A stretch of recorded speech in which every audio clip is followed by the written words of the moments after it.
You're standing in your backyard at 2 in the morning, Baofeng in hand, doing what every prepper does, a radio check with your buddy 3 miles away. 30 seconds of transmission. Radio check over.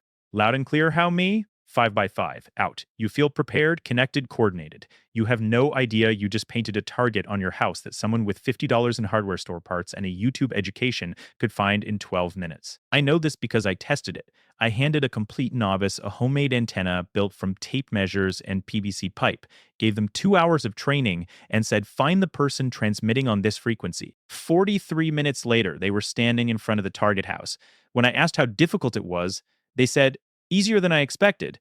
The antenna just kept pointing me the right way. That's when I dumped my Baofeng. Not because it's a bad radio, because it's a homing beacon in a world where being found means being robbed, targeted, or killed. The Baofeng UV V5R is the most popular radio in prepper circles, and it's not even close. Walk into any preparedness forum, any ham radio club meeting, any tactical training course, and you'll see them everywhere. $25 to $50 buys you a dual band transceiver that works on VHF and UHF frequencies, can hit repeaters 20 to 50 miles away, can listen to police and fire channels, and comes with enough YouTube tutorials to get anyone operational in an afternoon. The consensus is universal. If you're serious about preparedness, you need communications, and communications means Baofeng. The numbers back this up. Estimates suggest 5 to 10 million units sold in the United States alone since 2012. Forum surveys show 80 to 7% of preppers own at least one. 62% own two or more for family coordination. The appeal is obvious. Compare a Baofeng at $30 to a commercial Motorola at $500, a military Cigars at $5,000, or even a mid-tier ham handheld from Yaesu at $300. The Baofeng does 70% of what those radios do for 5% of the price. It's the AK-47 of communications. Cheap, simple, everywhere, and just good enough. But there's a reason the prepper community loves Baofengs that has nothing to do with specifications. It's the tactical fantasy, the image of coordinated teams moving through hostile terrain with headsets and call signs like every war movie you've ever seen. Black Hawk Down, Zero Dark 30. The quiet professionalism of Rover 1, this is base, how copy. It's intoxicating. It makes you feel like an operator instead of a suburban dad with a bug-out bag. YouTube is full of prepper skits where people role-play, grid down scenarios with radios, Overwatch positions, supply runs, perimeter checks, intel sharing. Airsoft culture bleeds into preparedness culture, and suddenly everyone needs a radio because everyone wants to coordinate like a SEAL team. What nobody talks about is that SEAL teams have encrypted frequency-hopping radios, satellite backup, air superiority, and the ability to call in an airstrike if someone tries to triangulate their position. You have a Baofeng and a dream. Buried in ham radio forums and old military field manuals are warnings that never make it to the prepper mainstream. emcon, emissions control. The doctrine that in a hostile environment, every radio transmission is a compromise, that transmitting is often more dangerous than staying silent, that the enemy is always listening, always triangulating, always hunting your signal. These warnings exist, but they're drowned out by the momentum of comms are essential messaging and the commercial incentives of an industry selling radios, antennas, repeaters, and training courses. The few voices saying maybe you shouldn't transmit at all are dismissed as paranoid or impractical. How are you supposed to coordinate without radios? The question itself reveals the problem. We've built our entire preparedness framework around a technology that assumes a permissive electromagnetic environment where nobody is hunting us. That assumption will get people killed. Here's what your Baofeng actually does when you press the transmit button. It converts your voice into a radio frequency signal, modulates a carrier wave using frequency modulation, amplifies it to 5 watts of power, and feeds it to an omnidirectional antenna that radiates electromagnetic energy in every direction like a light bulb. The signal propagates at the speed of light, 300,000 kilometers per second, following line-of-sight paths until it's absorbed by terrain, buildings, or distance. VHF and UHF don't curve over the horizon like shortwave. They're limited by what you can see, which in suburban terrain means 1 to 5 miles for handheld simplex communication. But here's the critical part that nobody thinks about. Your communication range and your detection range are not the same thing. You might only be able to talk clearly to someone 2 miles away, but someone with a sensitive receiver 20 miles away can detect that you exist. They don't need to understand your words. They just need to know there's a signal, measure what direction it's coming from, and start hunting.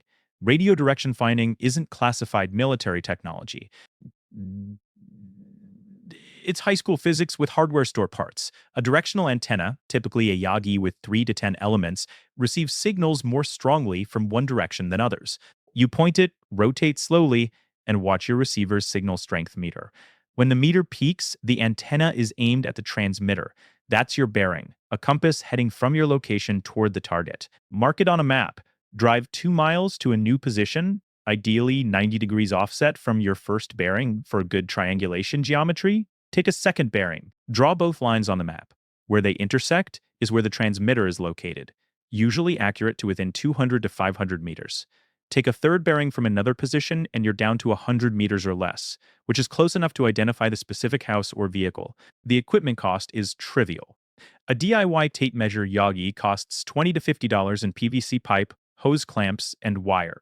A commercial Yagi runs $100 to $300. The receiver can be another Baofeng for $25, or an RTL SDR software-defined radio dongle for $30.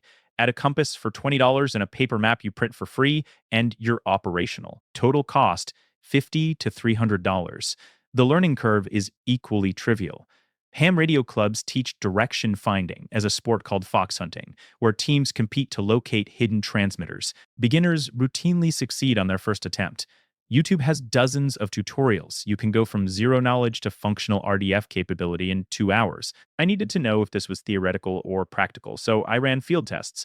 I recruited someone with no military background, no law enforcement experience, just basic tech literacy. Someone who represents the average hostile neighbor or gang member you might face in a collapse. I gave them 2 hours of training.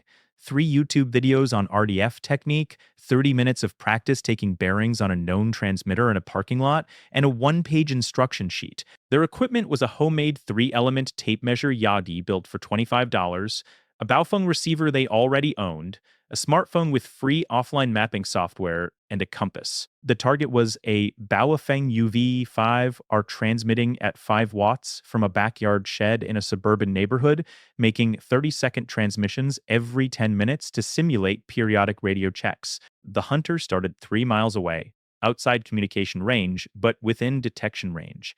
The first test was straightforward. Single hunter, stationary transmitter. At time 0, the hunter powered on their bottom fang and waited. 8 minutes later, they detected a transmission. They deployed the Yagi, rotated it, found the peak signal, and recorded a bearing of 87 degrees east-northeast. They marked it on their map. At 15 minutes, they drove 2 miles to a second position roughly perpendicular to the first bearing. 3 minutes later, another transmission. They took a second bearing, 142 degrees southeast. They plotted both lines. The intersection indicated the transmitter was in a specific neighborhood about 3/10 of a square mile. They drove toward it. At 28 minutes while moving, they detected a third transmission, stopped, and took another bearing, 176 degrees south. 3 bearings now converged on a single city block. At 35 minutes, they parked and switched to handheld mode, walking with the Yagi on foot for close-in search. At 38 minutes, another transmission. They followed signal strength variations as they walked, watching the meter rise when the antenna pointed toward the source and drop when pointed away. At 42 minutes, they were standing in the street in front of the target house with the Yagi aimed at the backyard. At 43 minutes, they confirmed the address. Test complete. Total time from first detection to positive identification, 47 minutes. When I debriefed them, they said the hardest part was drawing straight lines on a paper map with a ruler while sitting in a car. The actual direction finding was trivial. The antenna made it obvious which way to go. Once I got to the neighborhood, the signal was so strong, I just walked toward it. The second test added complexity. A mobile transmitter simulating a group on patrol. The target transmitted from location A, then moved 1.5 miles to location B, and transmitted again 15 minutes later. The hunter detected the first transmission and took a bearing from position 1. They moved to position 2 and waited. When the second transmission came from location B, they took another bearing. The bearings didn't intersect cleanly, which indicated the transmitter had moved or the hunter made an error. But when the transmitter stayed at location B and transmitted a third time, the hunter could triangulate. They drove to the area and performed a close-in search. Total time, 48 minutes to locate the mobile transmitter, but only 33 minutes from when it stopped moving. The hunter's conclusion: if they kept moving and only transmitted once from each spot, it would be much harder. But I could still collect enough bearings to see their route and predict where they're going. The third test simulated organized opposition. Three hunters with RDF gear coordinating on a separate frequency. They started from different positions, forming a triangle around the target area. When the transmitter made a 30-second broadcast, all three hunters simultaneously detected it and took bearings from their positions: 84 degrees, 190, 2 degrees, and 311 degrees. They shared bearings via radio. Hunter A has 84, Hunter B. 192. Copy. Within 8 minutes of the first transmission, they had triangulated to a 200-meter radius. All three drove toward the target from different directions, arriving at the neighborhood by 18 minutes. One hunter performed close-in search, while the other two watched escape routes. At 22 minutes after a second transmission, they pinpointed the house. Total time: 22 minutes from first transmission to identification. This is what you're actually facing in a collapse scenario. Not lone wolves with scanners, but coordinated groups with vehicles, radios, and basic training working together to find you faster than you can react. I ran 2 more tests to stress the methodology. One simulated a passive listener who wasn't actively hunting, but stumbled onto a transmission while scanning frequencies. They heard prepper radio traffic: base, this is Rover 1. Radio check, over. Rover 1, base, loud and clear. How copy? Solid copy, base. All quiet on patrol, out. The listener immediately understood. These people have a base with supplies, mobile patrols, probably weapons, and they just announced their location. They grabbed their Yagi, took bearings over the next 35 minutes, and located the base. Now they know where you live, that you're organized, that you have resources worth taking, and that you check in on a predictable schedule. Every transmission leaked intelligence.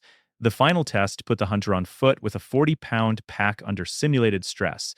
Time pressure, physical exhaustion, no vehicle. It took 70,008 minutes instead of 43, but they still succeeded. The conclusion was unambiguous. Even under bad conditions, RDF works. A novice with cheap gear can find you. An experienced operator would do it in 10 to 20 minutes. An organized team does it in under 30. What makes this catastrophic isn't just that you can be located. It's what else your transmissions reveal. Every time you key the mic, you're broadcasting intelligence that adversaries analyze even if they can't decrypt your message. Because you're not encrypting anything. Analog FM is clear voice. Everything you say is in the clear for anyone with a receiver. If you say, "We're at the Walmart parking lot," the adversary knows where to ambush you or follow you home. If you say Rover 1, Rover 2, Rover 3 check in, they know you have at least 3 people and can estimate your group size and capability. If you say next radio check in 15 minutes, they know your schedule and can pre-position RDF gear to catch your next transmission. If you say we're low on ammo or the generator is acting up, you just advertised your vulnerabilities and your valuable equipment. If you say we're heading to the river for water, you gave them your route and destination for an ambush. Your tone of voice tells them if you're confident or scared, trained or panicking. The mere fact that you're using radios tells them you're not an average refugee. You're organized, you have gear, you have something worth taking. Even if you use call signs and brevity codes, you're leaking metadata. Traffic analysis, the study of communication patterns rather than content, reveals almost as much as the words themselves. High frequency of transmissions means active operations, high value target. Predictable timing means exploitable patterns. If you transmit every morning at 800 hours for radio checks, adversaries set up RDF at 755 and wait. If you're mobile and transmitting as you move, multiple bearings show your route, and adversaries can predict your destination and intercept you. The number of distinct voices or call signs estimates your group size. A burst of traffic after gunfire tells them you're reacting to a threat and possibly distracted, creating an opportunity to strike elsewhere. This is signals intelligence, SIGINT, and it's how modern militaries gather 60 to 80% of tactical intelligence. Your Baofeng transmissions are feeding an intelligence database that makes you predictable, targetable, and vulnerable. It gets worse. Because analog FM has no authentication, adversaries can impersonate your group members. They listen to your frequencies, learn your call signs and procedures, then inject false information. Base, this is Rover 1. We found a supply cache at the old high school. Need help to carry it back. You send people to the high school. It's an ambush or it's a diversion so they can hit your base while it's undermanned. They can record your voice from previous transmissions and play it back or use voice changing software to issue fake orders. Rover 2, this is base. Return immediately. Emergency. Rover 2 obeys, abandons their position, and adversaries move into the gap. They can induce panic by transmitting fake emergency broadcasts. This is the National Guard. All civilians must evacuate to FEMA camp by 1800 hours or face arrest. Unprepared group members panic, break operational security, flee, and reveal locations. There is no defense against this on unencrypted FM. You can't verify who's transmitting. Authentication codes help challenge and response with pre-shared code sheets, but most prepper groups never implement them. And even when they do, they're vulnerable to traffic analysis and RDF. The physics of this vulnerability are unforgiving. Your omnidirectional rubber duck antenna radiates signal in a sphere around you. Anyone within that sphere who's listening on your frequency hears you. Your communication range might be 2 miles, but your detection range is 10 to 20 times that, depending on receiver sensitivity, antenna gain, and terrain. A sensitive software-defined radio with a good antenna and low-noise amplifier can detect a weak Baofeng signal 20 to 50 miles away. The adversary doesn't need to understand your words or even hear you clearly. They just need to detect the carrier wave, measure its direction, and start the hunt. Every transmission is a countdown timer. The first transmission gives them a rough bearing. The second transmission from a different position lets them triangulate. The third confirms your location. The fourth tells them if you're stationary or mobile. By the fifth, they know where you sleep. Military forces in Iraq and Afghanistan learned this the hard way from the other side. Insurgents using commercial radios and cell phones to coordinate were located via RDF and targeted with drone strikes, artillery, or raids within minutes to hours of transmission. The insurgent doctrine evolved. Transmit once, move immediately. Never transmit twice from the same location. Never transmit longer than 30 seconds. Use codes, change frequencies constantly. Even with those precautions, insurgent radio operators were high casualty positions. Preppers transmitting freely from static locations with no emissions control are orders of magnitude more vulnerable than combat-trained insurgents who understood they were being hunted. The Syrian civil war provides similar lessons. Early in the conflict, Free Syrian Army rebels used commercial radios and satellite phones extensively. The Syrian regime and Russian intelligence intercepted transmissions, located command posts, and targeted them with airstrikes. Rebel losses were catastrophic in areas with heavy radio use. ISIS made the same mistakes initially and adapted by reducing radio use, employing couriers, and using brief transmissions with frequent frequency changes. Kurdish forces received encrypted military radios and training from U.S. Special Forces and had significantly better operational security. The pattern is consistent. Unencrypted radios in hostile environments equal death. The prepper obsession with communications is built on a false assumption that radios are a force multiplier. They are, but only if you control the electromagnetic spectrum. Only if your adversary can't intercept you, can't locate you, can't deceive you. In a collapse scenario with hostile neighbors, criminal gangs, or organized militias, you don't control the spectrum. They have the same radios, the same frequency access, the same ability to listen and hunt. Your transmissions help them more than they help you. This is the psychological trap. We think without radios, our group can't coordinate, will be disorganized and vulnerable. We forget that military forces coordinated for thousands of years before radio existed, using runners, messengers, flags, bugles, horns, pre-planned actions, terrain-based signals like flares and smoke. Coordination was slower, but operational security was perfect because the enemy couldn't intercept a runner's thoughts. Modern militaries use radios because they have encryption, frequency hopping spread spectrum, low probability of intercept waveforms, satellite backup, and overwhelming force. If someone locates their transmission, they can fight and win. You don't have any of those advantages. The alternative isn't to throw away your Baofeng, it's to adopt a completely different doctrine. Low probability of intercept, LPI, adapted from military communications security. The framework has 10 principles. First, transmit rarely. Radio silence is the default state. You transmit only when absolutely necessary for time-sensitive life or death coordination that cannot wait for a runner or dead drop. Most radio checks are unnecessary. You'll discover someone's radio is broken when you actually need it, and by then it won't matter because you'll adapt with the other 9 methods humans used before radio. Second, transmit briefly. Keep transmissions under 10 seconds if possible. Say only essential information using brevity codes or pre agreed phrases. Long transmissions give RDF operators time to take multiple bearings and improve accuracy. Third, transmit irregularly. Avoid predictable schedules. Daily radio checks at the same time train adversaries when to listen and set up RDF, randomize times and frequencies. Fourth, transmit from unpredictable locations. Never transmit twice from the same spot. If you're mobile, move at least 100 meters between transmissions. If you're stationary at a base, use a remote antenna on a long coax cable so RDF leads to an empty field 200 meters away, not your house. Fifth, use directional antennas. Your rubber duck antenna radiates in all directions, easy to intercept from any angle. A directional Yagi or corner reflector focuses signal toward your intended recipient and creates nulls to the sides and rear. This reduces your detectable footprint by 10 to 30 decibels, which translates to 10 to 1,000 times reduction in detection range from directions you're not aiming. The trade-off is you must know where your recipient is and aim the antenna. And if you aim wrong, they won't hear you. But the operational security gain is enormous. Sixth, use the lowest power necessary. Most preppers default to 5 watts. 1 watt is usually sufficient for half a mile to 2 miles. Lower power means smaller detection footprint. An adversary 20 miles away might detect 5 watts but miss 1 watt. Seventh, use codes and brevity. Don't say we're at 123 Main Street, we have 50 pounds of rice, come help us carry it. Say, package at Alpha, need assist. If adversaries intercept and locate you, they still don't know what's at Alpha until they investigate, and by then, you're gone. Eighth, authenticate every transmission. Use challenge response codes to verify identity. Authenticate Foxtrot. I authenticate Whiskey 2.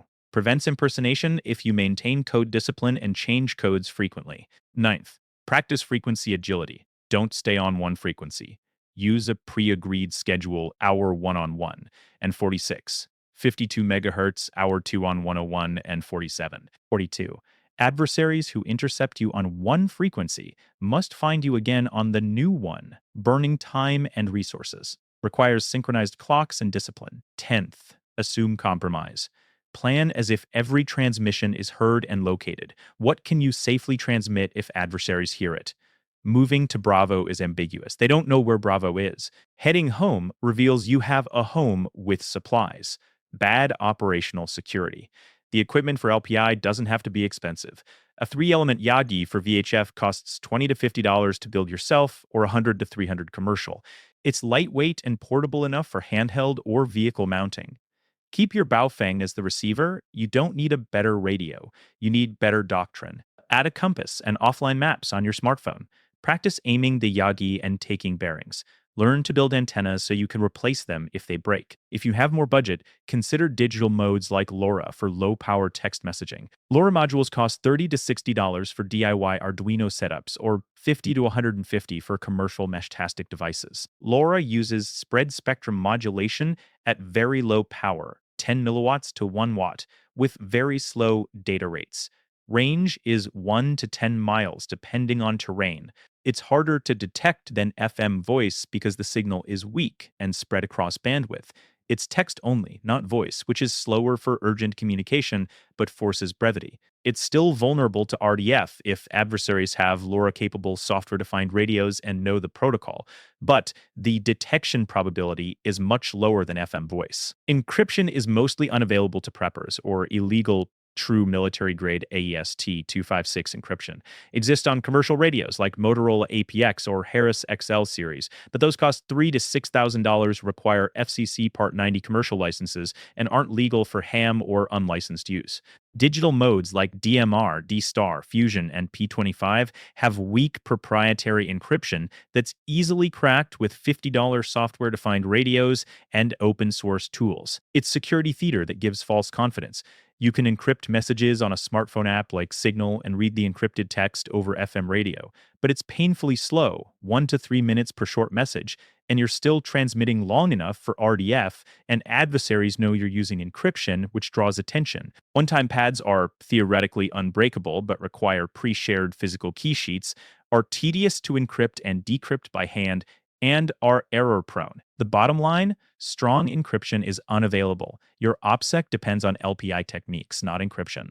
The better answer might not be radio at all. Runners, human messengers, are undetectable by RDF, can carry complex information, can answer questions and clarify on the spot, and can adapt to changing situations. The downside is speed walking or biking at 3 to 15 miles per hour compared to instant radio, and vulnerability to ambush or capture. But if you're not in a time-critical situation, a runner on a bike is far more secure than a radio transmission. Dead drops, pre-agreed hidden locations where you leave written messages, are asynchronous and undetectable remotely. You check the drop site every few days at noon. No transmission, no intercept, no RDF. The downside is very slow communication, hours or days before the recipient checks. And weather can destroy messages unless you use waterproof containers. Visual signals work for line-of-sight coordination. A red flag in a window means danger, stay away. White flag means all clear. Flashlight Morse code at night can reach miles with a bright light or laser, and the narrow beam is hard to intercept unless adversaries are in the beam path. Smoke signals are visible for miles during the day, but are obvious to everyone and require fire. Sound signals, gunshots in pattern, spells, whistles, have long range but are ambiguous and can be mimicked. Carrier pigeons were used extensively in World Wars I and II. They can carry written messages at 30 to 60 miles per hour and are hard to intercept. The downsides are you need to breed, train, and maintain pigeons. They can be shot or captured, and they only fly home. So communication is one way unless your recipient has pigeons from your loft. The doctrine I'm describing is called gray ghost communications. You are invisible on the electromagnetic spectrum. Adversaries scanning frequencies hear nothing. They think the area is abandoned or low threat. When you absolutely must transmit, you use LPI techniques: brief, directional, low power, coded, irregular, and then immediately return to silence. This is the opposite of the tactical prepper fantasy, where you're constantly on the radio coordinating like a military unit. That fantasy is Hollywood. Real military units use radios because they have technological dominance and overwhelming force. You don't. For you, constant radio use is constant vulnerability. The gray ghost mindset is, I have a radio, but using it might get me killed, so I'll use it once per week for 10 seconds to coordinate with my neighbor, and the rest of the time, it stays off. If I need urgent communication, I'll send my teenager on a bike. You train your group to coordinate without radios. You war game scenarios where radios are dead or compromised. You develop standard operating procedures that don't assume radio availability. If the patrol isn't back by sunset, you don't go looking. You fortify the base and assume they're captured or dead. You pre-plan actions so splitting up doesn't require coordination. You meet at the cache every 3 days at noon, regardless of whether you have comms. You use terrain and timing instead of transmissions. The legal dimension complicates this, but doesn't change the threat. Ham radio requires an FCC license, technician class for VHF and UHF. Unlicensed transmission on ham bands carries fines of $10,000 or more. Many preppers operate illegally, planning to get licensed when shtf, or practice now, follow rules later, which is both illegal and teaches bad habits. GMRS is an alternative. $35 license, 10-year term, covers your family, legal for bubble pack radios and Baofengs programmed to GMRS frequencies. FRS is unlicensed but limited to half a watt to 2 watts on specific frequencies with specific radios. Baofengs can transmit on FRS frequencies but at higher power, which is illegal. In a true collapse scenario, does law enforcement matter? It depends on severity. Local disaster, FCC still enforces. Regional grid down enforcement, unlikely, but RDF risk remains regardless of legality. Nationwide collapse law is irrelevant, but using radio still attracts adversaries. The legal risk is secondary to the operational risk. Whether or not the FCC finds you is irrelevant if a gang with RDF gear shows up at your door. The industry that sells Baofengs and promotes tactical comms has no incentive to tell you any of this.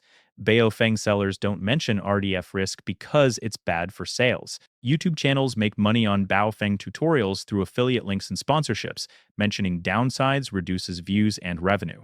Ham radio community messaging is mixed. Some experienced operators warn about OPSEC, but many focus on hobby aspects like DXing repeaters and nets, not survival. Prepper influencers sell the tactical comms fantasy because it's sexy.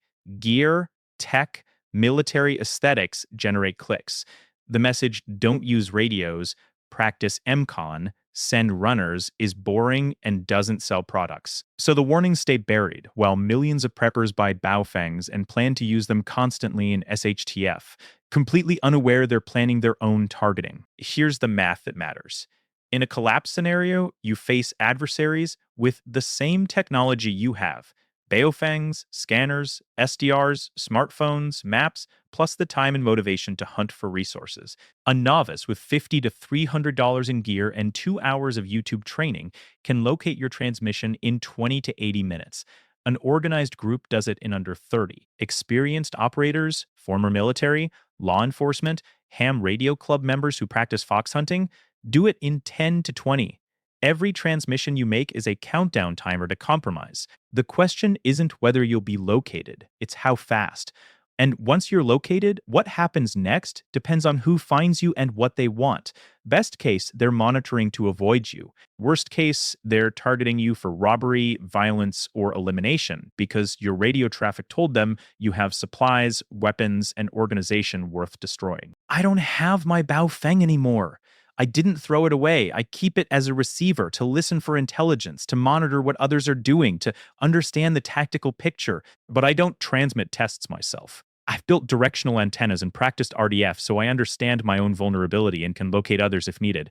I've trained with runners and dead drops and visual signals. I've war-gamed scenarios with my group where radios are off or compromised, and we coordinate anyway.